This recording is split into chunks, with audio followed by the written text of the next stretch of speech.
కక్షల వల్ల జరిగిన హత్య, రాజకీయ హత్య. సార్, మీకు ప్యానల్ ఉన్న పెద్దలకి, మిక్టీ వీక్షకులకి, యాజమాన్యానికి హృదయపూర్వక నమస్కారాలు. రాష్ట్రంలో రివెంజ్ పాలిటిక్స్ జరుగుతూ ఉన్నాయి. ఎందుకంటే గతంలో 2014లో ఎప్పుడైతే మాకు 67 సీట్లు వచ్చినాయో, 2014లో చంద్రబాబు నాయుడు గారి అధికారంలోకి వచ్చిన తర్వాత జగన్మోహన్ రెడ్డి అనే వ్యక్తి ఎప్పటికైనా మనకు అడ్డుగా ఉంటాడు. జగన్మోహన్ రెడ్డి అనే వ్యక్తిని ఉంచకూడదనే కార్యక్రమం మా పార్టీ నాయకులపైన, కార్యకర్తలపైన, అలాగే జగన్మోహన్ రెడ్డి గారి మీద జరిగిన దాడులు మనం చూసాం. ఆ దాడులన్నీ జరిగిన తర్వాత 2019లో మరి మేము అధికారంలోకి వచ్చిన తర్వాత, అలాగే కొన్ని జరిగినటువంటి సంఘటనలు ఈరోజు ఏం మాట్లాడుతూ ఉంటారంటే, మీరు 2019లో చేశారు కదా, 2019లో మా నాయకులపైన మీరు కేసులు పెట్టారు కదా, 2019 నుంచి 24 వరకు జరిగిన పరిపాలనలో మా కార్యకర్తలు మీరు కొట్టారు కదా. అందుకంటే మేము కొట్టాము, మీరు కొడతారు. మళ్ళీ రేపు మేము వస్తాము, మళ్ళీ మిమ్మల్ని మీరు 200 మందిని మా వాళ్ళ కార్యకర్తల మీద కేసులు, 200 మందిని మా కార్యకర్తలు 500 మందిని కొడితే, రేపు మేము అధికారం రాగానే మేము 1000-2000 మందిని మేము కొట్టాలి, వాళ్ళు చంపాలి, వాళ్ళ మీద కేసులు వేయాలి. ఇదేనా రాజకీయం?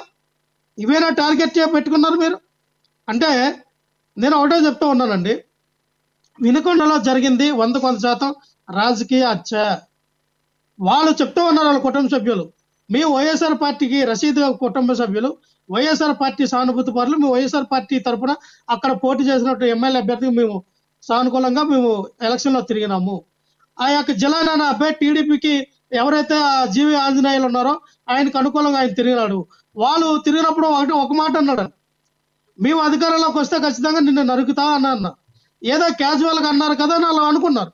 కానీ అధికారంలోకి రాగానే మనోడు నరుకుతాడు అలా 2-3 సార్లు కవింపు చర్యలు పడినా సరే ఇంటికాడు చెప్పిన అదే మామూలుగానే ఉంటారులే అని వీళ్ళు లైట్గా తీసుకున్నారు.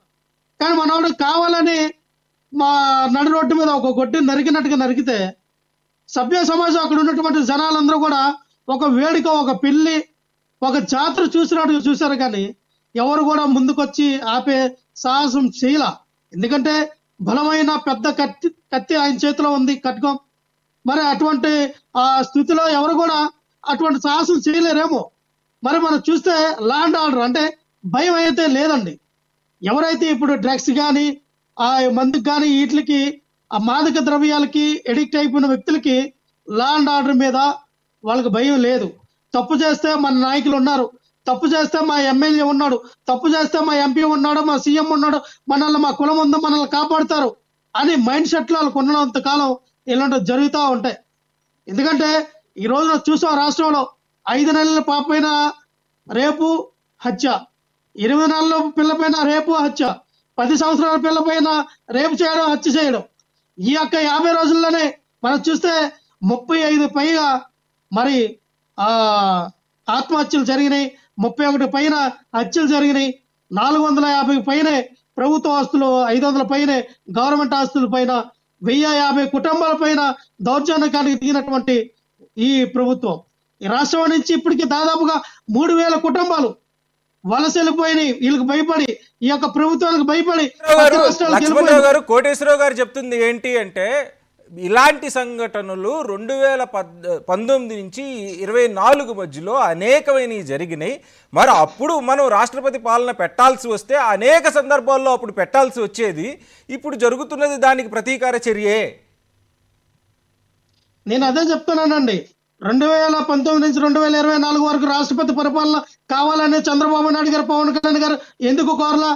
ఎందుకు మేము ధర్నాలు చేస్తామని రోడ్డు ఎందుకు ఎక్కలా? ఆడంగలాగా ఎంతో ఇంట్లో దాక్కున్నారు. ఎప్పుడే జెండా పట్టుకొని బయటకు వచ్చారు టీడీపీ నాయకులు. మొన్న కదా వచ్చింది పవన్ కళ్యాణ్ గారు నేను సపోర్ట్ చేస్తానని రాజమండ్రి సెంట్రల్ జైలుకి వెళ్ళి నేను పొత్తుని పెట్టుకున్నప్పుడు కదా ఈ మొగలు అనుకుని టీడీపీ నాయకులు జెండా పట్టుకొని బయటకు వచ్చింది. ఎంతకాలం ఆడంగి ఎదవల్లాగా లోపల దాక్కున్నారు కదా. మరి మీరు ఈ రోజున మాట్లాడతారు, మేము 2014లో 2 నుంచి 2019 వరకు మమ్మల్ని ఏ రకంగా హింసించారు, మా నాయకులు మా కార్యకర్తల్ని ఏ రకంగా చేశారో కోటేశ్వరరావు గారికి తెలీదా? ఆయన ఏ రకంగా ఈ టీడీపీ ప్రభుత్వం మమ్మల్ని దౌర్జన్యాలు చేసిందో తెలీదా? 2019 నుంచి 24 వరకు ఎన్నిసార్లు రాష్ట్రపతి పరిపాలన అన్నప్పుడు అప్పుడు అడగాలి కదా. జగన్మోహన్ రెడ్డి గారి పరిపాలన మేము ఉండలేకపోతున్నాం, ఇటు హత్యలు జరిగినాయి, ఇటు మానభంగాలు జరిగినాయి, రాష్ట్రపతి పరిపాలన, గవర్నర్ పరిపాలన కావాలని ఎందుకు డిమాండ్ చేయాల? ఈ రోజున ఒక ఎనలిస్ట్ గాను లేదా ఇంకొక దానిగాను వచ్చి ఒక పార్టీకి కొమ్ము కాసి మాట్లాడచ్చు కాక, అది ఎవరు అభిప్రాయం వాళ్ళదండి. ఏమంటారంటే ఎనలిస్టులైనా ఎవరైనా సరే ప్రజల వైపు మాట్లాడి మా తప్పులు మీరు ఎత్తిగారు, తప్పులేదు కాదనట్లా, మీరు చేసిన తప్పులు కూడా మీరు చెప్పారు తప్పనట్లా. కానీ ఎనలిస్టులు కూడా ఎప్పుడైనా న్యూట్రల్ గా మాట్లాడాలి. అనలిస్టులు ఎప్పుడు న్యూట్రల్ గానే మాట్లాడతారో అప్పుడు జరిగింది ఇప్పుడు జరుగుతుంది రెండు తప్పే అని కోటేశ్వరరావు గారు చెప్తున్నారు. అందులో ఎటువంటి డౌట్ లేదు. అయితే ఇక్కడ ప్రశ్న ఏంటంటే 2019 నుంచి 2024 మధ్యలో జరిగిన కొన్ని సంఘటనలను ఆయన మన దృష్టికి తీసుకొచ్చారు. అప్పుడు మరి ఎందుకు స్పందన లేదు? ఒక్క నిమిషం సార్, 2019 నుంచి 24 వరకు జరిగినాయి, హత్యలు జరిగినాయి.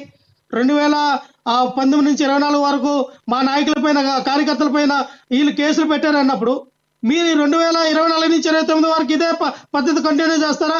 మాకన్నా డబుల్ కేసులు, మా మీద డబుల్ ఆత్మహత్యలు, మానభంగాలకి ఈ రాష్ట్రంలో అయ్యేటట్టుగా మీరు ప్రోత్సహిస్తారా?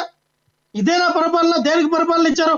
మేము అవన్నీ చేసామనో, లేదా అవన్నీ మా పరిపాలన బాగోలేదనో, లేదంటే ప్రజలకి ఈ యొక్క ఆయన కోటేశ్వరరావు గారు అన్నట్టుగానే హింస ఎక్కువ అయిపోయిందనో మాకు 11 సీట్లు ఇచ్చారేమో. ఈ రోజున ఎంత దాంట్లో చేస్తే జీరో అయిపోతారు కదా మీరు. 100 పార్టీలు కలిసి వచ్చినా రేపొద్దున ప్రజలు చెప్పులతో కొట్టే పరిస్థితి ఏర్పడుతుంది. తొందరలో ఉంది, అది కూడా జీరో అయిపోతారు కదా. అది కూడా మీరు ఆలోచించాలి కదా. జగన్మోహన్ రెడ్డి గారి కన్నా అధికంగా సంక్షేమ పథకాలు ఇస్తానన్నారు. జగన్మోహన్ రెడ్డి గారి కన్నా మంచి పరిపాలన అందిస్తాం, డబుల్ అందిస్తా అన్నారు.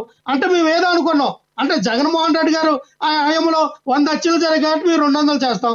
జగన్మోహన్ రెడ్డి గారు ఆ ప్రభుత్వ హయాంలో మా కార్యకర్తల పైన ఒక 1000 కేసులు పెట్టారు కాబట్టి వాళ్ళ కార్యకర్తల మీద ఒక 2000, 3000 కేసులు పెడతాం. ఇదేనా పరిపాలన సార్? ఈ రకంగా చేసుకుని వెళ్తే రేపు 2029లో మేము వచ్చినప్పుడు వీళ్ళు పెట్టిన కేసులు అన్ని బేరే. లక్ష్మణరావు గారు నేను మళ్ళీ వస్తాను మీ దగ్గరికి. ఏఎస్రావు గారు ఉన్నారా? ఓకే, ఏఎస్రావు గారు ఇంకా జాయిన్ అయినట్లేరు. కోటేశ్వరరావు గారు, ఇక్కడ మనకి చంద్రబాబు నాయుడు గారు అధికారంలోకి వచ్చినప్పుడు అధిక సంక్షేమం, అధిక అభివృద్ధి అని ఆయన మనకి చాలా స్పష్టంగా చెప్పారు. అంటే సంక్షేమాన్ని డబుల్ చేస్తామన్నారు, అభివృద్ధి కూడా చూపిస్తామన్నారు. ఒక జగన్మోహన్ రెడ్డి గారి దగ్గర సంక్షేమం మాత్రమే ఉంది, మేము అభివృద్ధి కూడా చూపిస్తామని. మరి ఇప్పుడు అదే కక్ష సాధింపు చర్యలే మనకి రిపీటెడ్గా ఎందుకు కనిపిస్తున్నాయి? దాని గురించి మాట్లాడుకోవే ముందు లక్ష్మణరావు గారిని గురించి ఆయన గారికి కొన్ని ప్రశ్నలు అడిగాలి. లక్ష్మణరావు గారు సరిగ్గా ఎన్నికలకు ముందు జనసేన నుంచి వైసీపీలో చేరారు. వైసీపీలో ఉండి ప్రతినిధిగా చర్చల్లో మాట్లాడారు. ఇప్పుడు అప్పుడు రాష్ట్రపతి పాలన అడగలేదని చెప్పేసి ఇప్పుడు తెలుగుదేశం పార్టీని కానీ లేదా నన్ను కానీ ప్రశ్నిస్తున్నారు. మరి ఆయన ఎందుకు అడగలేదు? అప్పుడు ఎవరు అడ్డుపడ్డారు? ఎప్పుడన్నా అడిగారా లక్ష్మణరావు గారు జనసేన తరఫున? ఇప్పుడు నేను ఒక జర్నలిస్ట్ గా స్ట్రైట్ క్వశ్చన్, మీరు అప్పుడు